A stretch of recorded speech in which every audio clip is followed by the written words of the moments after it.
नमस्कार दोस्तों, इस वीडियो में हम लोग मगध साम्राज्य के उदय के बारे में जानेंगे कि आखिर ऐसी कौन से कारण थे जिसकी वजह से पूरे महाजनपद में मगध साम्राज्य का उदय हुआ और वो एक विशाल एम्पायर के रूप में खड़ा हुआ। तो चलिए चलते हैं, इसके बारे में जानते हैं।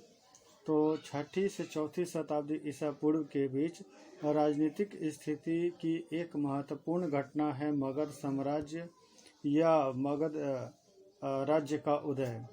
अंगुत्तर निकाय में वर्णित 16 महाजनपदों में अंततः मगध ही राजनीतिक सर्वोच्चता प्राप्त कर साम्राज्य की स्थिति में पहुंच सका।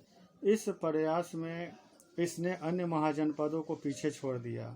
मगध के उत्थान में अनेक राजनीतिक, भौगोलिक और आर्थिक कारणों ने योगदान दिया। फलतः हर्यक वंश हो, सुशनाग वंश हो और नंद वंश के अपने शासकों ने अपने पराक्रम से मगध को उत्तर भारतीय राजनीति का केंद्र बना दिया। इसी नींव पर आगे चंद्रगुप्त मौर्य ने मौर्य साम्राज्य की विशाल इमारत खड़ी की। अब जानते हैं इसके पीछे क्या कारण थे। मगध के उदय के कारण।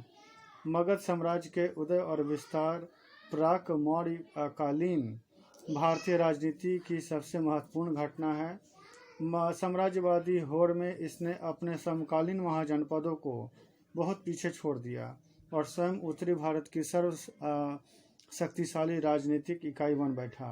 मगध साम्राज्य के उदय के अनेक कारण थे। पहला है मगध की भौगोलिक स्थिति।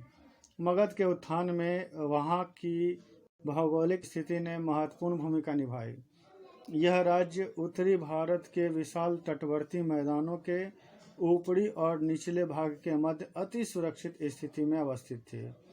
इसकी दोनों ही राजधानियाँ, पहला जो राजगृह बना और पाटलिपुत्र, सामरिक दृष्टिकोण से अत्यंत सुरक्षित थी। राजगृह चारों तरफ से पहाड़ियों से घिरा हुआ था, इसलिए दुश्मन इस पर आसानी से आक्रमण कर विजय प्राप्त नहीं कर सकता था। राजगृह की चारदीवारी को भेद कर अंदर प्रवेश करना अत्यंत कठिन था, इसलिए विदेशी आक्रमण की चिंता से मुक्त होकर मगध के शासक साम्राज्य विस्तार की तरफ समुचित ध्यान दे सके। राजगृह की तरह पाटलिपुत्र की सामरिक स्थिति भी अत्यंत सुदृढ़ थी। यह वस्तुतः एक जल दुर्ग के समान थी जिसके चारों तरफ नदियां थी। यह नगर गंगा, गंडक और सोन के मुहाने पर स्थित था। सरयू और पुनपुन नदियां भी पाटलिपुत्र के इर्द गिर्द ही थी। वस्तुतः पाटलिपुत्र चारों तरफ से नदियों से घिरा होने के कारण अत्यंत सुरक्षित स्थिति में था। उत्तरी और पश्चिमी दिशा में सोन और गंगा नदियां तथा दक्षिण पूर्वी दिशा में पुनपुन नदी इसकी सुरक्षा प्रदान करती थी। इन नदियों को पार कर आसानी से पाटलिपुत्र पर आक्रमण करना संभव नहीं था, इसीलिए यहाँ के शासकों को बाहरी आक्रमण और अपनी राजधानी की सुरक्षा की चिंता नहीं थी। अगले कारण की तरफ चलते हैं। अगला कारण है मगध में आर्थिक साधनों की बहुलता। मगध की आर्थिक संपन्नता ने भी मगध के उत्थान में सहायता पहुंचाई। मगध का क्षेत्र अत्यंत उपजाऊ था। चूंकि इस क्षेत्र में वर्षा भी अत्यधिक होती थी, इसलिए बिना ज़्यादा परिश्रम के उपज अधिक हो जाती थी। अतिरिक्त पर उद्योग धंधों एवं व्यापार वाणिज्य का भी विकास हुआ। व्यापार के विकास में नदियों का योगदान था। उद्योग धंधों के विकास के साथ साथ 6ठी शताब्दी ईसा पूर्व से नगरों का उत्थान हुआ। सिक्कों का भी प्रचलन निकला। राज्य को भी इस आर्थिक संपन्नता में हिस्सा मिला।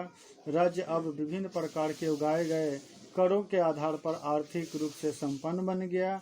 आर्थिक संपन्नता ने उसे अपनी सैन्य शक्ति के संगठन और विस्तार को मौका दिया, जिसके आधार पर मगध के शासक साम्राज्यवादी नीति का अनुसरण करके मगध साम्राज्य को एक विस्तृत रूप दे सके। अगले कारण की तरफ चलते हैं। मगध का सैन्य संगठन।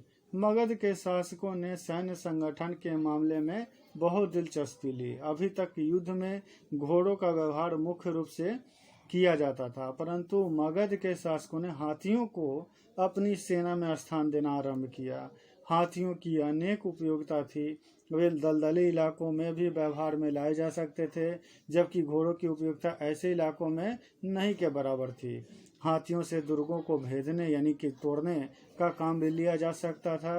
मगध के इर्द गिर्द के जंगली इलाकों में हाथी पर्याप्त संख्या में उपलब्ध हुए, जिसके बल पर मगध की सेना में हाथी की टुकड़ी का विशेष महत्व हो गया।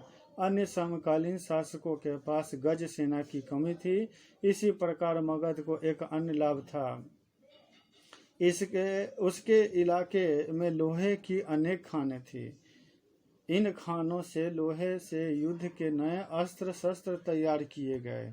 अन्य राज्यों के पास केवल अवंती को छोड़ करके लोहे की कमी थी, अतः वे मगध की सेना जो नए अस्त्र शस्त्र से सुसज्जित थी का प्रभावशाली ढंग से सामना नहीं कर सके। ठीक है, अगले कारण की तरफ चलते हैं। अगला कारण है मगध के शासकों का योगदान। मगध के उत्थान में वहाँ के शासकों की भी भूमिका महत्वपूर्ण रही। मगध में एक के बाद एक अनेक ऐसे शक्तिशाली शासक हुए जिन्होंने सैन्य बल और कूटनीति के आधार पर मगध की सीमा का विस्तार किया। मगध साम्राज्य की नींव बिंबिसार और अजातशत्रु जैसे महान सेना नायकों और नीति निपुण शासकों ने डाली। अपने उद्देश्यों की पूर्ति के लिए इन शासकों ने उचित अनुचित प्रत्येक प्रकार के मार्ग अपनाए। बाद में शिशुनाग और महापद्मनंद जैसे प्रतापी शासकों ने भी मगध की सीमा का विस्तार किया। अगला कारण है मगध का स्वतंत्र वातावरण। मगध का वातावरण अन्य राज्यों की अपेक्षा अधिक स्वतंत्र था। चूंकि इसे अनाड़ियों का देश माना जाता था, इसलिए यहाँ ब्राह्मण व्यवस्था का कट्टरपन नहीं था।